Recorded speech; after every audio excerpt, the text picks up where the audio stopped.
Noong mga panahong ito, nasa edad 70 anyos na si Tatang. Matanda na kung iisipin, kaya naman labis ang pag-iingat ng mga anak niya sa kanya. At para mabigyan siya ng maayos na buhay, hindi hinahayaan ng mga ito na mag-isa lang siya sa luma niyang bahay. Araw-araw may bumibisita roong anak at apo niya para magbigay ng lahat ng pangangailangan niya. Pagkain, damit, tabako, at kung ano-ano pa na nakasanayan niyang gawin. Mahina at makakalimutin rin kasi noon si Tatang Pinuno, kaya kailangan niya talaga ng kaagapay sa buhay. Akala nga ng mga anak niya, hindi na rin siya magtatagal, pero lingid sa kaalaman ng mga ito na napakalakas pa ni Tatang. At sa walo niyang supling, ang panganay lang niyang anak na lalaki ang nakakaalam ukol sa kanyang lihim. Ayon sa kanya nung nabubuhay pa ito, wala siyang balak na ipagsabi ang tungkol sa tinatago niyang karga, pero yung panganay niyang anak na lalaki, masyado itong malapit sa kanya. Magmula noong umabot siya sa ganung edad, ito na palagi ang naging katuwang niya sa buhay, kaya naman may mga pagkakataon na napapansin nito ang mga kakaiba niyang kilos. At hindi nagtagal, napilitan na rin siyang umamin matapos siya nitong kumprontahin. Nang malaman ng kanyang anak ang tungkol sa kanyang lihim, ipinagpatuloy pa rin ito ang pagtulong na animoy walang nangyari sa kanila. Labis naman yung ipinagpasalamat ni Tatang sa kadahilanang napagtanto niya na marunong pala itong magtago ng lihim.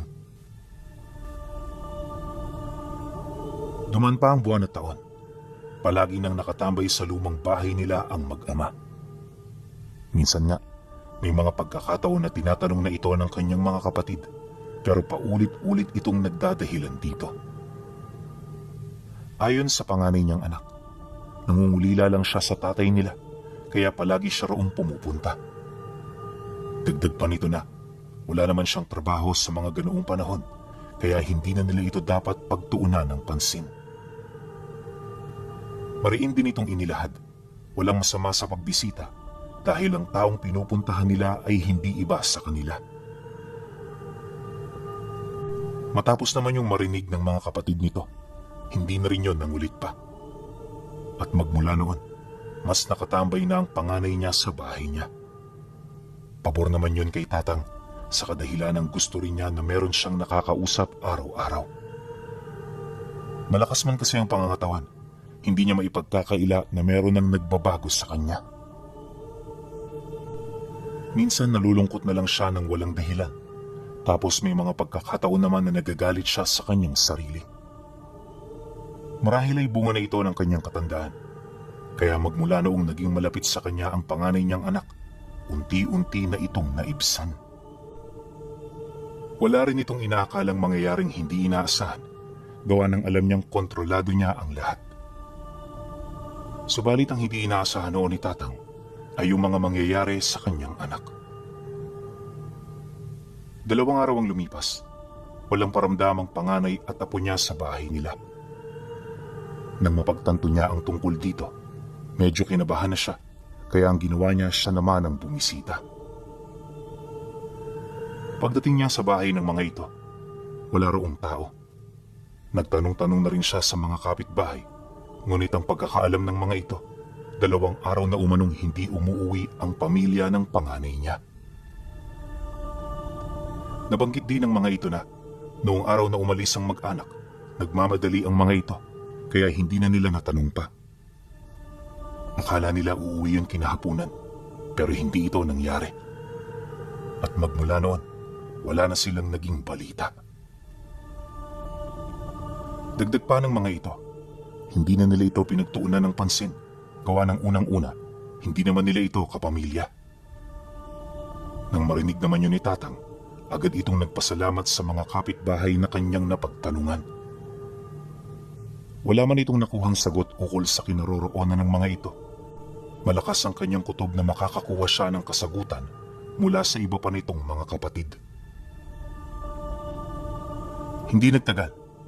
Pagdating naman niya sa bahay ng ikatlo niyang anak, bumungad ito sa kanya na abala sa pagsasako ng palay. Pagsilay naman ito, Dali-dali itong tumigil sa pagtatrabaho habang mabilis na lumalapit sa kanyang kinaroroonan.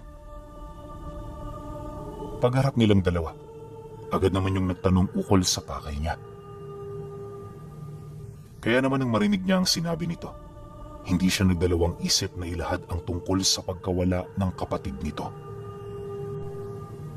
Si Kuya Norly ho ba, tay? Nandun yun sa bahay nila ate ko, mang eh. 3 araw na yun dun.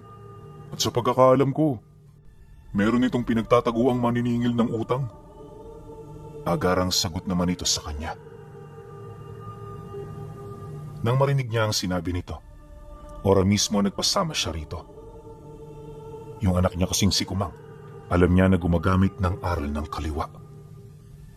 Hindi rin naging maganda ang naging pagsasama nila noong ito ay bata pa dahil sa rebelde itong anak.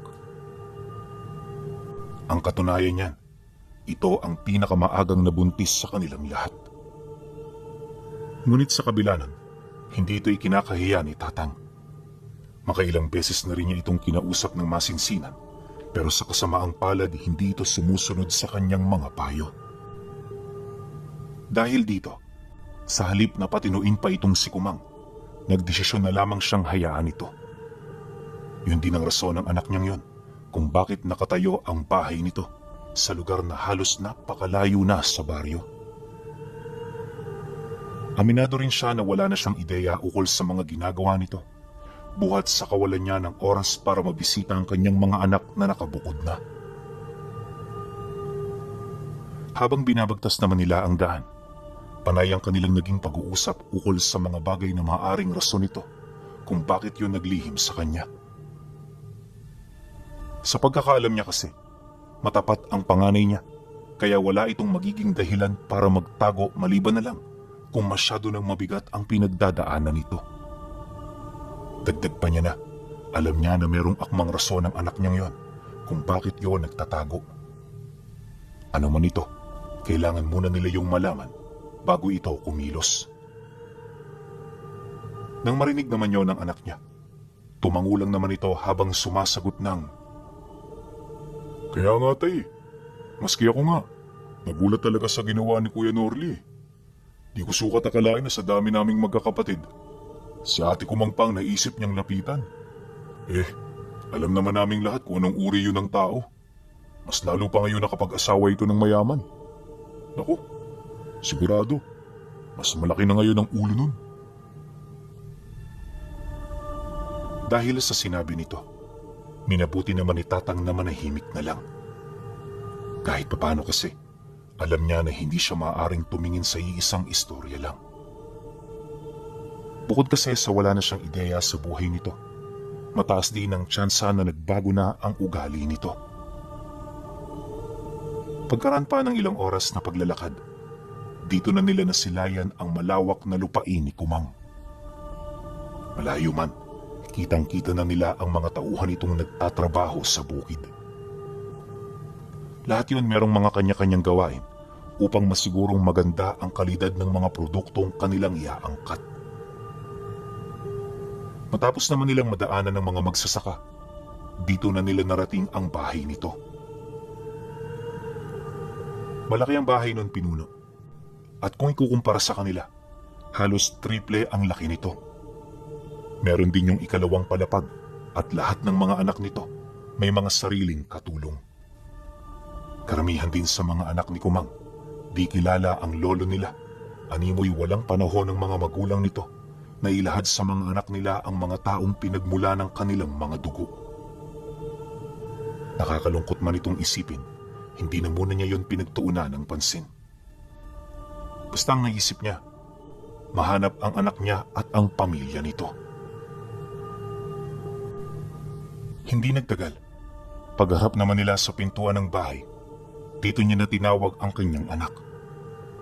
At sa ilang beses na pagsambit niya sa pangalan nito, wala man lang kahit isa ang duminig. Akala nga nila noon mga bingi ang tao roon, pero hindi naglaon, bumukas na rin ang pintuan ng bahay. At pagsilay nila sa loob, bumungad sa kanila si Norly na nakaluhod sa tabi ni Kumang. Wala silang ideya kung noong pinagagagawa ng panganay niyang anak. Pero ano man ito, hindi yun maganda. Walang sabi-sabi, agad namang naglakad si tatang papalapit habang tinatanong ang anak niya ukol sa ginagawa nito sa panganay nilang kapatid. Ngunit nang marinig naman yun ni Kumang, imbes na sumagot ng maayos, ngumisi lang ito na para bang natutuwa sa naging tanong ng kanyang ama. Paglapit naman ni tatang sa kinaroroonan ng dalawa, may hinahong sumagot si Kumang sa kanya ng, Tay, may utang kasi itong kapatid ko sa akin. At aminado siya na wala siyang pambayad. Kaya para maging tabla kami, aalipinin ko sila rito sa bahay ko sa loob ng 1 taon. Tamang-tama na yon para mabayaran nila ang lahat ng kanilang mga pagkakautang sa amin. Dapat din nilang maunawaan na ang perang aking ipinahiram ay hindi ko pinulot kung saan-saan. nang marinig naman ni tatang ang sinabi nito, dito na ito humingi ng permiso para ibalik ang wisyo ng panganay niyang anak. Pagkatapos nun, muli niya itong binalaan na kung sakali mang humarang ito sa nais niyang mangyari, hindi siya magdadalawang isip na ito ay saktan at disiplinahin. Habang sinasambit niya ang mga katagang yun, ipinaramdam niya rito ang bisa ng kanyang karga. Kaya naman nang mapansin ito ni Kumang, agaran itong napatras habang bakas sa mukha nito ang matinding takot at pag-aalala. Hindi na rin ito nakapagsalita pa na animoy hindi nito inaasahan ang dalang gamit ng kanyang ama. Dahil sa pangyayari, nakuha ni tatang ang panganay niya at ang mag-iina nito. Mabuti na lang talaga, hindi pa nakakauwi ang asawa nito. Kaya naman nakaalis sila roon ng mahinahon at tahimik. Subalit nung makalayo na sila, aminado siya na hindi pa roon magtatapos ang komprontasyon. Base kasi sa ginawang pagmamasid ni Kumang, mukhang meron itong binabalak na masama laban sa sarili nitong pamilya. Di nagtagal, nang makabalik na sila sa bahay ng anak niya, inutusan niya ito na mag-alsabalutan ng gamit. Hanggat hindi pa tapos ang insidente, mananatili ito sa kanyang tahanan upang masiguro niya na ito ay ligtas at walang mangyayaring masama. Nang marinig naman ni Norly ang kanyang sinabi, takot at pangamba lang ang ipinaramdam nito sa kanya. Hindi na rin yun sumagot pa dahil aminado rin naman ito na kasalanan niya. Habang binabagtas naman nila ang daan pabalik sa kanilang dating tahanan, dito inilahad ng kanyang anak ang mga totoong nangyari. Ayon dito, 3 buwan pa lamang silang hindi nakakabayad pero marami nang ginagawang hindi kaaya-aya ang kapatid niya. Umabot na rin sa puntong sinasaktan na nito ang kanyang mga anak. Kaya naman nung inalok niya itong manilbihan, hindi na rin siya tumutol pa. Inamin din ito na ayaw niya itong ilahad sa kanilang ama. Gawa ng natatakot siya sa maaaring maging kahinatnan ng kanyang mga nagawang kasalanan. Dagdag pa nito na, noong unang paninirahan nila sa bahay ni Kumang, naging maayos naman ang lahat. Pero pagkaraan lang ng 2 araw, bigla na lamang nawala ang kanyang ulirat. Maging ito man, walang ideya sa kung ano ang nangyari sa kanya sa loob ng tahanang yun. Ang naabot lang kasi ng kanyang mga alaala ay nung binigyan sila nito ng silid na matutuluyan. Ganon din ang nangyari sa asawa at mga anak nito. Kaya naman nang marinig ito ni tatang, hindi siya nagdalawang isip na tingnan at pag-aralan ang kanilang katawan. Sa estado kasi ni Kumang nung makaharap niya ito, naniniwala siya na hindi lang pag-alis sa kanilang mga wisyo ang ginawa nito. Aminado rin siya noon na nakaramdam siya ng matinding kasamaan sa loob ng bahay na yun. Bagay na naging daan upang simulan niya ang pagtingin sa mga katawan nito. Inuna niya noong tingnan ng kalagayan ng mga apo niya dahil naniniwala siya ito ang pinakapakay ng kanyang anak. At sa unang gabi ng kanyang pananaliksik, hindi nga siya nagkamali. Lahat ng laman loob ng mga bata kulang-kulang na. Kaya kung mapapabayaan ito, posible na magkaroon ito ng matinding karamdaman. Nang matuklasan niyang tungkol sa ganoong kabalbalan, agad siyang lumikha ng lunas. Gulat na gulat noon si Norly at ang kapatid nito sa kadahilan ng hindi nila sukat akalain na isang manggagamot pala ang kanilang ama na halos buong buhay nila itinuring nila bilang isang ordinaryong matanda. Nakakagulat man ang ganoong revelasyon. Nagpapasalamat pa rin sila dahil sa pamamagitan ng abilidad nito, nakakasiguro silang wala nang mangyayari sa mga bata. Ilang minuto pa ang lumipas. Dito na ito dumikdik ng mga baging na mapapait ang lasa. Hindi yun katanggap-tanggap, pero ayon kay Tatang, kailangan itong lunukin ng pamilya. Ilang oras ding nakipagmatigasan ng mga bata bago ito sapilitang matanggap ng mga katawan nila. Ayon kay Tatang, simple lang ang mga sangkap nito, pero napakahirap makuha. Yun ang rason kung bakit marami siyang pananim sa kanyang bakuran. Matagal na siyang naghahanda dahil hindi niya alam kung kailan niya gagamitin ang kanyang abilidad. Nang marinig naman ito ng kanyang mga anak, gulat at pagkamangha ang bumalot sa kanilang mga isipan. Hindi na rin yun nakapagtanong pa, kaya naman na ipagpatuloy niya ng maayos ang mga ginagawa niya. Subalit pagsapit ng gabi, habang nagpapahinga ang mga ito, tahimik siyang nakaantabay sa harapan ng pinto. Malakas ang kutob ni Tatang na noon ding mismong gabi dadalaw ang pamilya ni Kumang. At kahit wala siyang ideya kung saan nagmula ang pagiging aswang ng mga ito, malakas ang kanyang kutob na biktima lang din ng yanggaw ang kanyang anak. Hindi niya lubos maisip ang mga pinagdaanan nito bago ito nakarating sa ganoong sitwasyon. Gayunpaman, kahit anong sisi at pag-iisip ng nakaraan, di niya na maibabalik ang lahat. Huli na para mag-isip pa ng kung ano-ano, at ang tanging magagawa na lamang niya ay ang tanggapin ng kasalukuyang sitwasyon. Masakit man para sa kanya na makaharap sa laban ng anak niya, alam niya na ito na lang ang tanging paraan para maging mapayapa ang mga buhay nila. Matapos naman niya itong mapagtanto, maigi na siyang naghintay sa pagdating ng mga ito. Pagtungtong ng 11:00, dito na siya nakarinig ng mga huni ng aswang na animoy nagsisipulungan. Napakahina ng tinig kong pakikinggan, pero alam niya na nasa malapit lang ang mga ito. May mahika kasi ang tinig ng mga aswang, kaya kapag naririnig mo ito ng may malalakas na huni, ibig sabihin malayo sa bahay niyo. At kapag pabulong naman, napakalapit lang nito. Ang ganoong kaalaman ang naging daan para maghanda na si Tatang. Nag-aalala man, hindi niya ginising ang lahat ng kapamilya nila. Yung panganay niya lang ang inabisuhan niya dahil alam niya na ito ang pinakakalmado sa lahat. Nung magising naman ito, agad naman yung tumayo habang nagtatanong sa kung ano ang nangyayari. Nang marinig naman niya ang sinabi nito, pabulong siyang nagsalita. Manahimik ka. Nasa paligid na sila. Kaya kita ginising dahil meron akong ipapagawa sa iyo. Lalabas ako ng bahay, tapos ikaw isarado mo kagad ang pinto.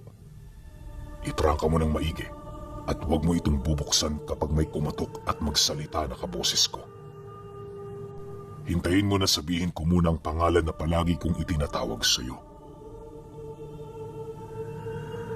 Nang marinig naman ito ni Norly, tumangulang naman ito. At pagkatapos ng kanilang pag-uusap, dali-dali naman siyang kumilos. Nang mabuksan na niya ang pinto, agad naman niyang napansin ang pagsipulasan ng mga umaaligid na nilalang. Hindi pa malinaw sa kanya kung ano ang mga ito, ngunit may kutob siya na ito ay mga aswang. Dahil sa kanyang mga nalaman, dahan-dahan siyang naglakad hanggang sa makarating na siya sa unahang bahagi ng kanilang bakuran. Malapit pa naman yun sa bahay, kaya di niya gaanong inalala ang posibilidad na baka merong mangdagit sa kanya. Hindi nagtagal, Dito niya na isa-isang nakita ang mga taong dahan-dahang naglalakad patungo sa harapan ng bahay. Alam niya nakakapalit lang ng mga ito ng anyo dahil sa nanggigitata pa ng langis ang mga katawan nito. Pagbukas naman ito ng pinto, dahan-dahan itong nagsikumpulan sa kanyang harapan. Pinangunahan ito ni Kumang na siya namang inaasahan niyang utak sa nangyayaring pagsalakay. Anak, bakit mo ito nagawa? Hindi mo man lang ba naisip na magkadugo tayo? At ang mga magkakadugo, nagtutulungan, hindi nagpapatayan. Sa estado mo ngayon, mukhang wala ka talagang pinagkatandaan. Ni hindi mo man lang naisapuso ang mga payo at paalala ng namatay mong ina.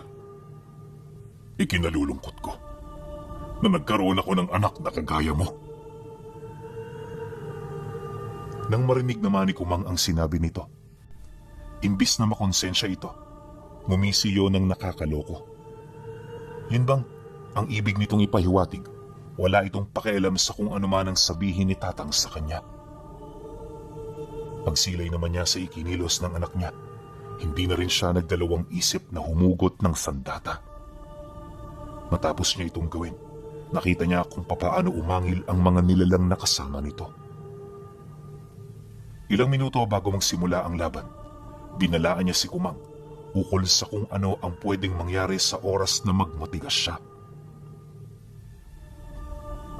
Wala namang kaming personal na galit sa iyo, Tay. Ang sakin lang, ibalik mo ang mga lapastangang umargabyado sa aming pamumuhay sapagkat wala kang kaide-ideya kung para saan ang mga salaping ninakaw nila. At kapag sumunod ka, ipinapangako ko sa iyo, kakalimutan namin ang tagpong ito. Matapos naman itong makapagsalita, dito niya naunawaan ang ibig iparating ng kanyang anak. Isa ang kanilang dugo, ngunit matindi ang hangarin nito na siya ay saktan at ubusin ang pamilya ng kapatid nito. Ni hindi na nga niya nakikita sa itsura ng nilalang na yon ang dati niyang anak dahil sa mga masasamang salitang lumalabas mula sa bibig nito. Bagay na naging daan upang makapagdesisyon siya na labanan ito hanggang kamatayan. Ilang minuto pa ang lumipas. Dito na nga tuluyang sumiklab ang kaguluhan. Ora mismo inatake siya ng mga nilalang, kaya naman ang naging rebuelta niya ay sugurin din ng mga ito para makipaglaban. Nasisiguro kasi noon ni Tatang na hindi pa nito bistado ang kanyang mga karga, kaya naman hindi malabong may mapuruhan siya bago pa man mabuko ng mga ito ang kanyang mga kakayahan. At sa loob ng halos 10 minutong pakikipaglaban, di nga siya nagkamali. Gulat na gulat noon ang mga nilalang sa kadahilanang hindi nito sukat akalain na kaya niyang pantayan ang sukdulan ng pisikal nilang lakas. Dala ng pagtataka, minabuti ng mga ito na dumistansya kahit dalawa sa mga kauri nila ang nakabulagta na sa lupa. Nang mapansin naman yun ni Tatang, lumapit siya sa isa sa mga napuruhan niya na kasalukuyan na noong naghihingalo. Pag-apak niya sa mukha nito, agad naman niya tong ginilita ng leeg kasabay ng pagwika niya ng, Kilala mo ako, Kumang. Alam mo na malupit ako sa lahat ng nagkakasala.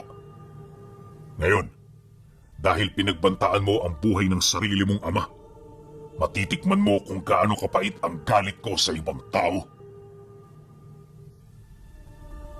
Pagkasambit niya ng mga kataga, dito na nagdesisyon si Tatang na ilabas ang mutyang matagal na niyang itinatago.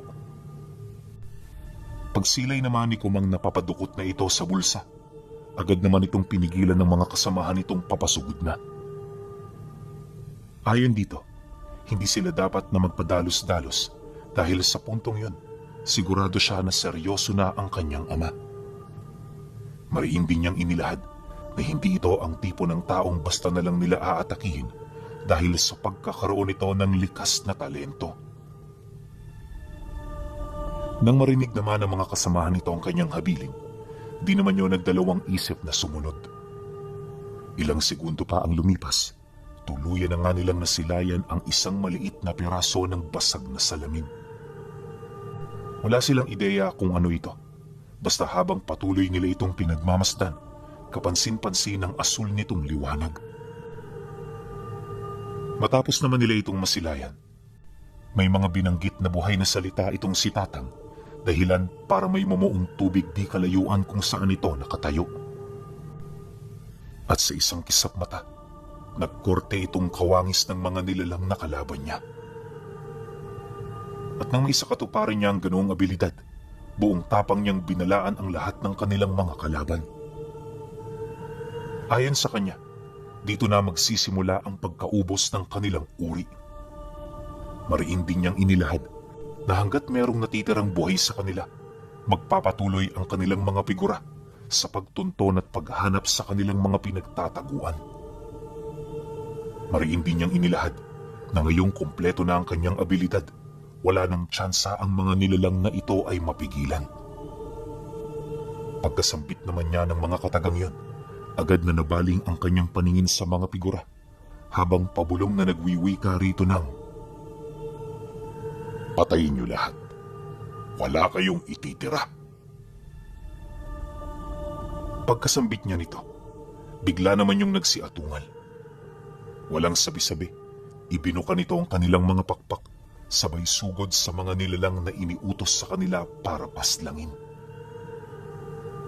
Pagsilay naman ng mga aswang sa pag-atake nito, di na rin yung nagdalawang isip na pumalag.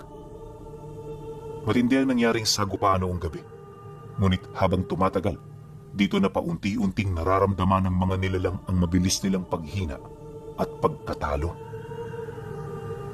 Sa isang kisap mata, nakita ni Kumang kung papaano malipol ang mga natitira niyang kasama.